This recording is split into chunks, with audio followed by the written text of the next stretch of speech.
Hi guys, it's Ellen. I am here to talk to you a little bit about how to keep your mental health 100 during the summer, right? Maybe not 100, but how to keep it up, things you can do to make sure you don't fall into a mental health slump. Out the gate, let me say this that these tips are how to keep your mental health in check. It's not going to, let me say this instead. If you're noticing that your mental health is really kind of low and down for a very long time, that's a time where you need to seek help and you need to tell somebody. So these tips are not going to solve that problem. That's something probably you need to go seek some extra outside help for. These tips are really meant for if you're feeling that kind of summer sluggishness, you may be starting to get a little bit bored, maybe a little lonely, short term mental health kind of like, this is what we can help with. Okay. So I'm going to run through a list of things that I think work. I did a lot of research on stuff that helps during the summer. Some of this stuff is left over from quarantine because when people were quarantining, they were staying at home, and being at home all day long can feel, day after day after day, can get kind of, I don't know, boring and maybe even exhausting in its own way. So this is what you can do, because after that first week or two of no school, it's going to hit like, oh, I'm just probably stuck in the house all day. And you'll see people on social media having the best summer of their life. Maybe that's you. Maybe you're going a million places and you're doing a million things and you're having an amazing summer. Or maybe you're like a lot of us and you may have a couple of cool things planned or not, and you're spending most of the time at home. What can we do to make sure we don't feel kind of like, ugh, as the summer progresses? So, I've got a list of things for you. Number one, change your clothes and brush your teeth daily. I know it sounds ridiculous, but this is actually something I learned from researching stuff about quarantine. People were spending all of their time in their PJs, not really changing clothes. And after a while, you kind of feel gross if you do that, right? And it can get really confusing about, is it day or is it night? Your clothes and what you're wearing sends messages back up to your brain. It's really important that you change your clothes because it kind of signifies it's a new day. Even if you've stayed up late or you had a party or you're not going anywhere, you can wear lounge clothes, that's fine. But changing your clothes every day, putting on clean clothes, it's helpful. It helps the mental health. It kind of like signifies it's a new day, new opportunities. I feel clean. Brushing your teeth, we're taking care of ourselves too. You don't need to look fly. You don't need to look great, but doing these things, putting on clean clothes, brushing your teeth, that's the first thing I would suggest you do. If that's something where you're like, I wear the same clothes 3 and 4 days in a row, I didn't take a shower for 7 days, like everybody has those moments where we're experimenting in summertime, like, hey, I don't feel like taking a shower for a while. Okay. Summer journey for you, maybe, but it is so important to still change clothes, brush teeth, do that basic self care stuff. You don't need to like do your full skin routine necessarily. It's summer, okay? Maybe nobody's gonna look at you, but clean clothes, brush teeth, whatever it is that you need to do, brush hair, shave, whatever you do to take care of yourself, make sure you're doing that. It's gonna help you keep in a rhythm of like every day is a different day, right? Another thing I found is really helpful is keeping a journal at night where you write down 3 good things that happened that day. That will also help you distinctly have these days are different. I've done this before in my life. I'm never going to sell you something that I don't believe in. This one works well for me. You can keep a gratitude journal instead where you write things you're grateful for. And that's fine. I personally like to reflect on the day itself and think about 3 good things that happened that day. What I like about that is, and I do it at the end of the day before I go to bed, is that you can reflect on the day. And sometimes we like get in the bed and we're like, today was just terrible. I hated this day. It was did not go right. But if you kind of sit and intentionally say, well, I'm going to find 3 good things that did happen. They can be tiny. We're talking teeny, teeny, tiny stuff. Like I had a dessert for lunch and I got to see my friend, or it wasn't raining, it was sunny. That may be it. The rest of the day could have been terrible, but you can find, and I can tell you, because I've had some pretty bad days where I've had to sit in front of that journal and go, I don't know if I can do this.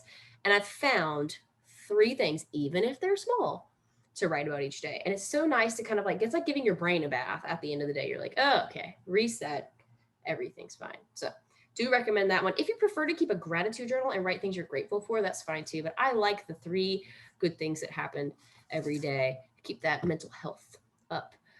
Limit your scrolling. Okay. So if you're sitting at home on your device and you're just like spending all your time on TikTok or Instagram or Snapchat or whatever it is, your social media of choice, it's okay to look at social media. But if that's how you're spending the majority of your day, that's a problem. We don't need to be burying ourselves in YouTube all day long. It's not good for your eyes. It's not good for your head, and it's just not the best way to spend your time. Right? You can do that, but limit it. There are most phones have the ability of turning off apps after a certain amount of time. So you can go in, set like a limit of a time limit on how many hours this certain app could be open, and then it will go dark for the rest of the day. So, and it's really interesting because you will find that you achieve that time a lot sooner than you think. So if you're like, I'm going to put this social media app on an hour time. So like after an hour during that day, if you've been on that app for a total amount of an hour, then you can't access that app until the next day. That's a little intense. You could just start by becoming aware of when you're spending time. My personal rules are I try not to look at social media at all in my bed because my phone is near me. Okay. I'm going to be honest. Some people are like, sleep with the phone in the other room. If that is you, good. I can't do it. I got to have my phone next to me. But I try to tell myself, you can have your phone next to me. You can look at anything you want. You cannot look at social media. So that's what I tell myself. Can't look at social media. So then I usually read a book on my phone or I look at other things. But I tell myself, because I don't feel good when I'm looking at social media. I'm usually looking at other people's lives. Sometimes there's drama. Sometimes there's stuff that makes me like, oh, that person's, sailing and I'm stuck at home. Like it just doesn't do good things for the brain. Excuse me.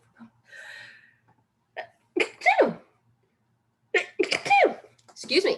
So it's not really good. Like it doesn't benefit you to scroll on social media, especially at night when you're trying to go to sleep. So see if you can limit it. If you want to do one of these like time limit app things, go for it, but you don't have to.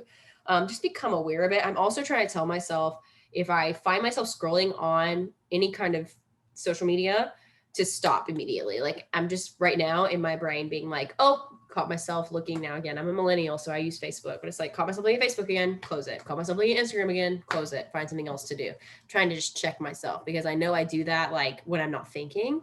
So anyway, next, move your body. Now this is where you have to decide what works for you. If you like cardio dance and you want to dance in your bedroom with the door shut, go for it. If you're like, that's not me, I want to just go for a walk outside or climb a tree or work in a garden or, swim in the pool, whatever it is that you do, find a way to move your body. Our bodies are made to move. We are made to walk like 10 miles a day. That's like what our ancestors did. And our bodies are meant to do that. I'm not telling you to walk 10 miles a day. What I'm saying is, you will feel better if you find some way to move your body. So do that. Find a way to move your body. Summer is a great time to experiment with something new and find a new hobby. So if you've ever wanted to learn a language or practice art or write a book, I know a lot of you guys are interested in writing, and that's a great thing to do. Learn code. There's plenty of things online for learning code. Summer is the time to do that because during the school year, you got school itself, you got homework. Some of you guys have extracurriculars. It becomes really hard to do that stuff when you've got all this time occupied during the day. Well, during the summer, now you don't. So pick up a new hobby. There's plenty of apps, Duolingo, if you want to learn a language. There's plenty of other things you could look at to pick up a new hobby. The other thing is theme your days or your weeks. So if it starts to get really boring, pick a different theme for every day. So example, you could say, I'm going to wear the colors of the rainbow in order. So like this day I'm going to wear red. The next day I'm going to wear orange. The next day I'm going to wear yellow. And no, you don't have to tell anybody besides just do it yourself. Or you could say, today I'm going to say yes to anything that people ask me to do. So if someone asks me to go out to eat with them, I'm going to do it. I'm going to say yes. Or someone says, please, can you watch my dog? I'm going to say, it's a game you can play with yourself. So next thing we're going to talk about is, I lost my place. Okay. Get some sun. So go outside, get some vitamin D. Vitamin D and a lack of vitamin D. We get vitamin D from the sun. Okay. So it's like, think about your body like a battery, like recharge your vitamin D by going outside. And if you don't get enough vitamin D, then it can be attributed to low mood and lack of energy. So it's super important to get some vitamin D. Now, don't go outside and fry your skin. Okay. Go outside 10 minutes, 15 minutes, just take a walk, read a book, whatever, and be in nature, be mindful, meditate. But sit outside, get some sun, come back in. Just at the bare minimum, if you're not getting sun regularly, it's not gonna do good things to your body. So go outside and get some sun. Okay.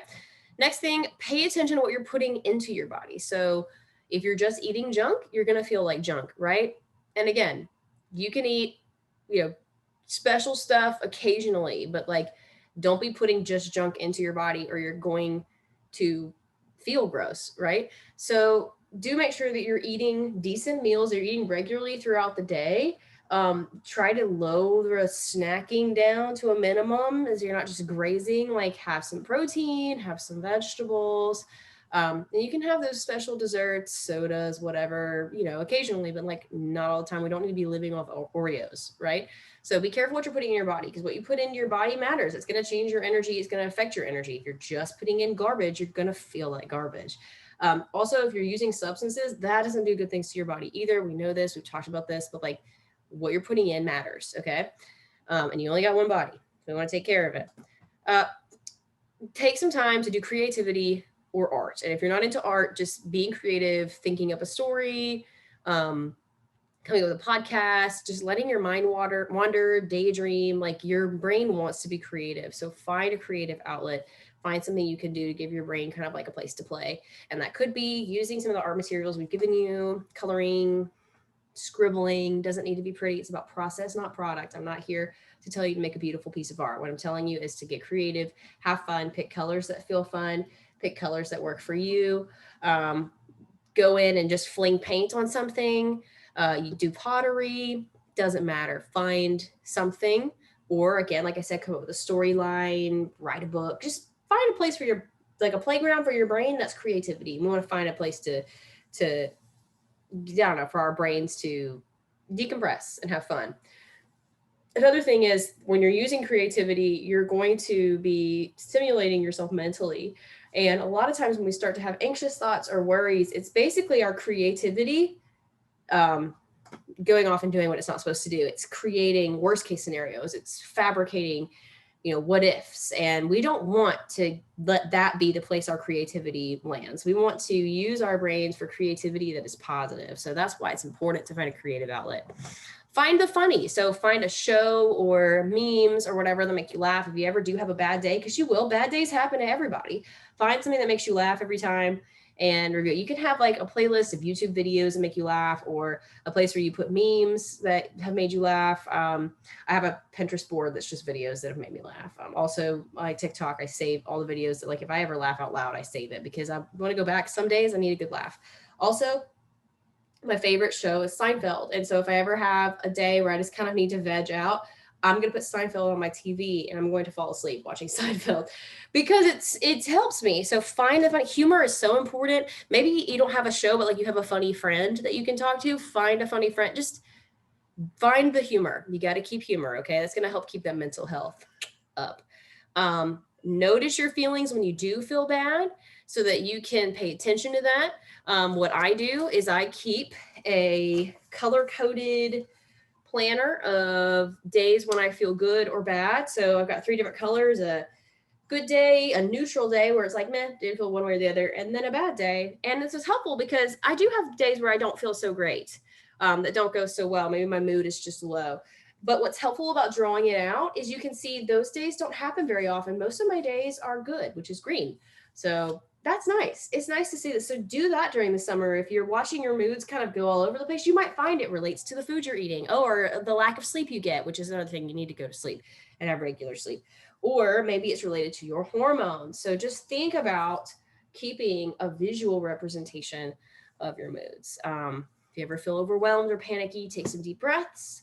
Do some math facts so you can multiply by 7s or 8s or 9s until you get to 1,000, and that will help move your brain out of the anxiety part or the panic part and into the prefrontal cortex, which is the logic part.